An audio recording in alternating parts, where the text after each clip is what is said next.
داغینا بعد مؤلف باب راوڑے دے وی باب فی المذی وغیره باب دے پا کم مسئلہ کی دا بدن نا دا مزی و تو کی او وغیره اشارہ دے چی نوری مسئلین پا دی باب کشتی دا دیر اہم مسائل دی گرہ ہاں اہم پا دی ذکر چی دا مذی منی دا ہر صد انسان دا بدن نوزی کنا نو چی وزی چی دا خدا پتہ ہی کنا چی دا کمی اسر غسل لازمی گی دا کمی اسر صرف چاردام لازمی گی کم کپڑا انزل غاڑی کم انزل نغاڑی کمی بانی صرف اوبو وشتل پورے دی دا مسئلے کو اہمی مسئلے دی کنا صرف مولیانو تا دا مسئلہ راجی او دس ماتیدو دا مسئلہ صرف دا علماء دا طولو تا دا ہر انسان تا دا مسئلہ دا کنارینہ دے او که زنانہ دا دا دیر اہم باب دی مسئلہ چی کل مؤلف دا او دس چاردام ختم کرا او پسی دا جورابو دا مسح مسئلہ ختم کرا دا موضوع اس رازی آغا خبرو لا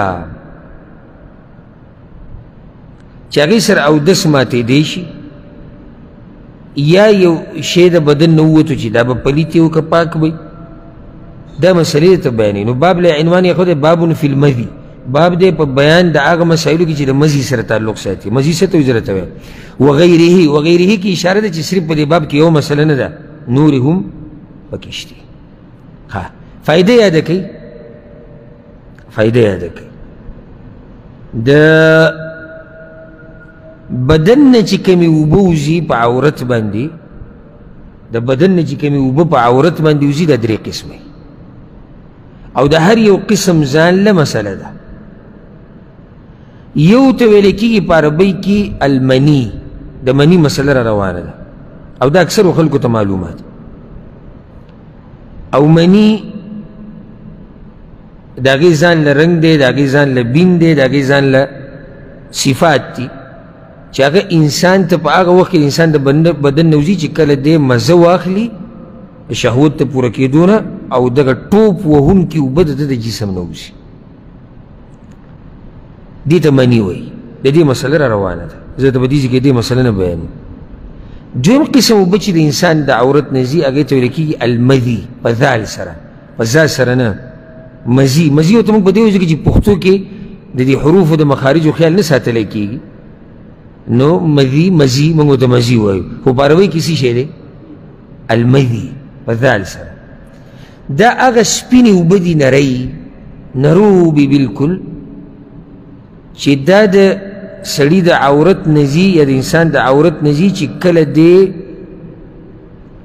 دا جماع او دا کوروالی سوچ کے دا شہوت طرف تا ذہن لارشی یا خز خواهن دا یو بل سر بغیر دا کوروالی ناسی ملاویگی را ملاویگی دا ٹیم کی دا بدن دا سپینی اوبزی او کل دیسم کی چی سڑی تا پتم نیچی دا اوبتی لیجی ارست لنوالے محسوس شی دا دی مسئلہ با تفصیلا بیانی گی چی دی سر بسکی او دا پلیتی دی اوکنا او غسل بکی اوکنا دریم قسم او بچی دا عورت نزی اگه تولیکی گی الودی پا دال سر الودی او دا آغا سدی چی اوزی کل دا تشو میچازو پا اولا کی او کل پا آخر کی او دا بیماری دلا سزی اکثر تنگی او با سپینی دی منی تنیجدی دا تشو میچازو پا اولا کی یوزی یا پا آخر کی زی بیماری دلا سر کل دیر وزنی اوچت کڑی کل استڑی شوی کل دا شہوت تلا سر خدا طبیعی خبرنا دا طبیعی مطلب یعنی دا ہر وقت نیشی که دی نو دا دی زان لمسئلہ دا پوشوی بگنه حدیث راوڑے دے دا حدیث بوئیو وچی بدی کی کم مسائل دا گو بیان کو حدیث راوڑے دے دا علی بن ابی طالب رضی اللہ عنہ وی کنت رجلا مذاء زدی سے سڑو مچی زمانہ با مزید ایرتلا اور دین پا مسئلو کی حیاء کیوا نبا کی او چیزا حیاء شروع کم ہوتا شروع کی پا دا مسئلہ با بیانی سوک او دا با اوری سوک او دا با ازدکی سوک دا اس علی بن ابی طالب رضی اللہ عنہ قوازی ہوئی چی زمانہ با مزید ایرتلا او دا پشان حیاناک وسوکشتی د په شان عزتمن شتي څوک نشته. دا خو د پیغمبرانو نه بعد په څلورمه مرتبه کې بهترین انسان دی. وایي زما نه به مزید ډېره تله، کله د خبرې د وضاحت دپاره به د مسلې د وضاحت دپاره به خپله خبره ښه واضحه کړې. لکه ما پسې ورځ یو سړی راغی، یاره چې یو سړی سهار راپاسي او که نه په کپړو یې دغه لګېدلي دغه، نو اوس دغه خو دوه درې قسمه دي، کپړو باندې څه لګېدلي. صفا خبره وکړه چې زه درله صفا جواب درکړم، ځکه چې ما خو وایي چې د عورت نه دوه درې قسمه اوبه تلی شي که نه، نو ته لګېدلي څه لګېدلي، اوس دا پته نه څه لګېدلي. کنځلې که دې ورته ووایي نو داسې کنځلې کوي چې پي ایچ ډي پکې کړې ده. د پردی خور مور هر اندام یادوي، فحش ویډیو ګوري، سندره ګوري، فلم ګوري، خو دلته جي اوس مسله ده، اوس به حیا کوي. علي بن ابي طالب وایي چې ما نه مزي ډېره تله. دا فایده یې ده کوي د مزي ډېره کله ځي د سړي نه چې کله د سړي شهوت زوروري او یا د ډېر وخته پورې شهوت پوره کړی نه وي، نو د داسې انسان نه مزي ډېره ځي. فاستحييت أن أسأل رسول الله صلى الله عليه وسلم لمكان ابنته مني. اوس مسله ورته راغلې ده، خو د پیغمبر نه یې تپوس نشم کولی، حیا راله راځي ځکه چې لورې زما په نکاح کې ده. څه حیاناک خلک وو، څه درانه خلک وو. د دې نه دا فایده راووته چې مؤمن به حیاناک وي. بله فایده راووته چې د زنانه سره چې د نارینه کم تعلقات دي د هغې مسلې مسایل دا د هغه چا په مخ کې مه ذکر کوه چې هغه د دې ښځې خپلي. پوه شوی بېګا؟ اوس یو سړی د سخر په مخ کې بې حیا شتي که نه، د سخر په مخ کې به لګي یاره چې یو سړی په ښځه سم مهیني او بیا دا ښځه په خاوند مهینه او بیا بې حیا. هغه سړی ناست دی چې تا له لور درکړې او ته دا قیسې کوي. یا اوښی ناست دی، نا سړی په خپل هم خجالته شي، دا ته سپک باستی شروع کړی. اوس یو سړي خور ستا په نکاح کې او ته د هغه په مخ کې لګیا وایې چې یاره کله سړي سره دا وشي او کله په سړي غسل لازم شي او مناسب نه ده. که دا نه ده مناسب. یا د ښځې تره ناست دی، ماما یې ناست دی، نو دا خبرې مه کوه. حالانکه دا پیغمبر صلی الله علیه وسلم ګوره د علي بن ابي طالب ته ډېر نږدې دی. ولې ورته ډېر نږدې دی؟ د تره زوی دی، رور یې دی، د تره زوی دی، رور یې دی. بلکې د هغه انسان دی چې پیغمبر صلی الله علیه وسلم ورته وایي ته زما دپاره داسې لکه څنګه چې هارون علیه السلام د موسی علیه السلام دپاره. خو تپوس یې نشي کولی. دې ته حیا وایي، دې ته دروند خوی وایي، دې ته درنې خبرې وایي. چې د افسوس خبره دا ده چې نن سبا زموږ د معاشرې نه ډېر حده پورې دا حیا شتي که ورکه شوې ده، ورکه شوې ده. بلکې لکه موږ ته خبر راځي، ملګري راته قصې کوي. ما نه بل ورځ یو ملګري تپوس وکړو، وایي زما والد صاحب وایي چې ته به د ده نه دا تپوس وکړې چې دی خو سعودي عرب کې لوی شوی، دلته د پښتنو دا مسلې څنګه معلومې دي. جواب د هغې دا دی چې یو زه به خپله پښتنو سره کښېنم پاسم نو مسلې راته معلومې. دویم ما کې دا کار دی چې زه الحمدلله هره مسله نوټ کوم، ځکه چې زه چې په کوم ځي باندې ناست یم په دې ځي باندې د ناس انسان دا ذمواري ده چې دی د معاشرې د حالاتو نه خبري. درېیمه قصې خلک کوي که نه، یاره هلته دا چېرې شو، دلته خلک لګیا نه وي، هغه موږ هم واورو چې یاره داسې داسې قصې شوي. نو دا خبر هم موږ ته را رسېدلی چې لکه دیره کې مسافر دي، انډې والان دي، سخر او زوم. چېرته داسې انډې والان هم لیدلي که نه نشتي؟ سخر او زوم. عجیبه څه ده، حیات وګورئ چې کومه درجه کې ده. د انډیا فلم روان دی، د عشق او د مینې محبت خبرې دي، دواړو ته ښه ټډډه لګولې د فلم ګوري. سخر او زوم. یو سړی به ما ته وایي چې ډېر عجیبه دي. وایي نه ډېر عجیبه نه ده، دومره تعجب هم مه کوه، پلار او زوی هم کله ناسې ګوري که نه. او ولې مور او زوی نه یې ناست فلم ته؟ او ورور او خور پیلم ته نه ناست، او ښځه او خاوند پیلم ته نه ناست. یعنې سړي کې چې کله غیرت وي که نه، صحیح غیرت، دی ګوره په دې سخت خفه کېږي چې زما ښځه پردو سړو ته وګوري، که نه خفه کېږي. خو چې ټي وله په خپله راوړي ورته وایي ګوره پکې دا پکې د انډیا سړي دي، دا د انګریزانو هغه دي، دا د پښتنو هغه دي، دا د عربو دي. جدي کوي 900 چینلې دي او د دې ساه ډوبېږي. یو به 900 چینلو کې چې څه دې زړه غواړي هغه ګوره. دا هغه سړی کولی شي چې غیرت یې پوره نه وي. که نه زما خبره غلطه ده، کېدای شي څوک خفه شي، خو خبره د خفګان نه ده. نو اوس خر او زوم ناستي څه ته؟ فلم ته ډډه یې لګولې ده، فلم ګوري او بیا پکې دا ګپ هم ولګوي چېرې دا جنۍ ښایسته ده او دا ده ښایسته او دا پاټې ښه وکړو دا پاټې ښه ونه کړو. څه بې شرمه دي دا بعض خلک. الله دې په موږ کې حیا او شرم ساتي او الله دې موږ بې حیا کوي نه، الله دې موږ بې شرمه کوي نه، الله دې موږ ته دروند خوی وښیي.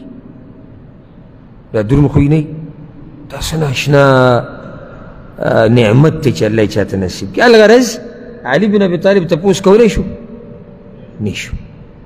فامرت المقداد ابن الاسود، وما مقداد ابن الاسود رضی الله عنه ته وی چې ته لاړ شه د پیغمبر صلی الله علیه وسلم نه ته تپوس وکړه. حدیث یو کس دی، دا مسله ده. ګوره دې نه دا مسله هم راووته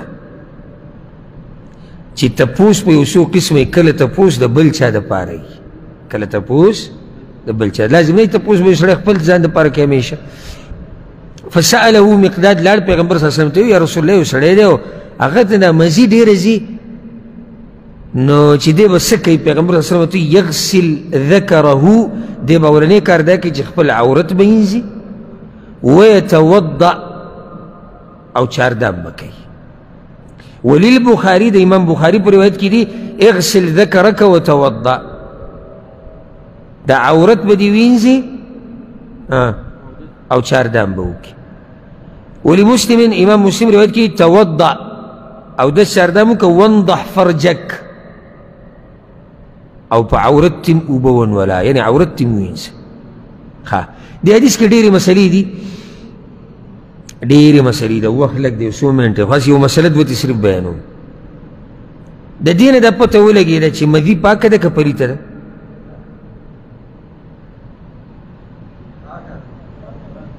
مدي وایم، مدي، مني نه وایم، پلیته ده. ولې؟ یو ځای وینځه. ولې کپړو مسلې چې ځای انځل پکار دي، کپړه به نه انځي. نو چې عورت انځل لازمي، کپړه انځل به نه وي او پکې به خپله راغله. او راځم دغې مسلې، مدي او ودي. ودي هغه ما تاسو ته وایي چې د تشو میچاو سره وځي، دا دواړه پلید دي، خو د دې سره غسل نه لازمیږي. ډېر جاهلان، والله د جاهلانو مې خلکو زړه وسوځي، او کله به زړه هم نه سوځي، سړی دې څه کوي؟ ځکه چې تپوس نه کوي چې کله ته مزي لاړ شي، غریب لاړ شي، غسل کوي.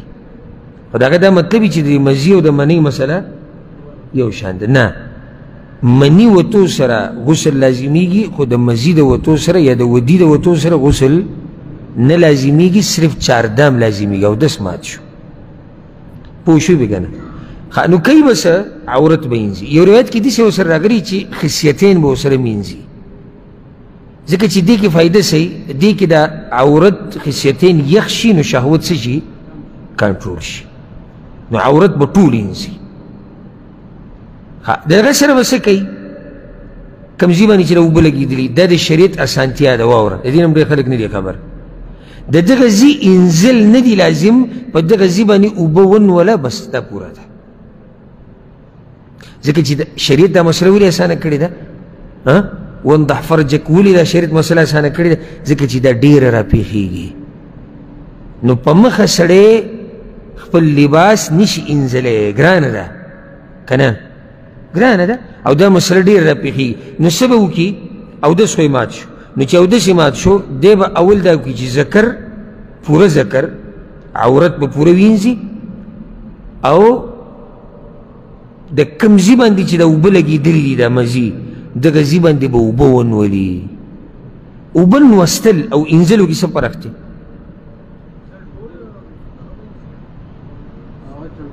نه تاسو زه پوه نه کړم اوبه ټول دغه به انځي او هغه چڼکاو دی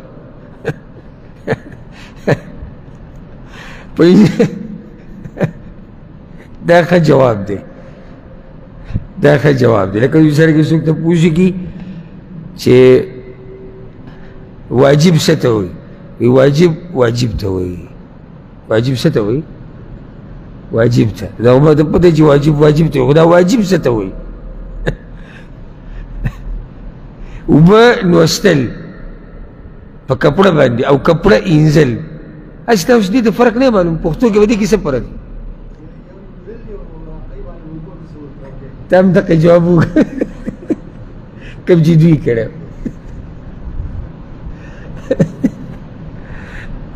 حاجي صاحب وایي انزل دي او یو اوبه لوستې دي.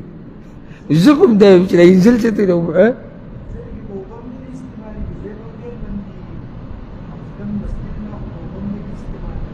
یو فرق دا دی، یو جواب پوره نه دی، خو یو دا دی چې انزلو کې اوبه ډېرې استعمالېږي او اوبه چڼکاو کې یا نوستو کې لګي، بم یو فرق پکې شته بل.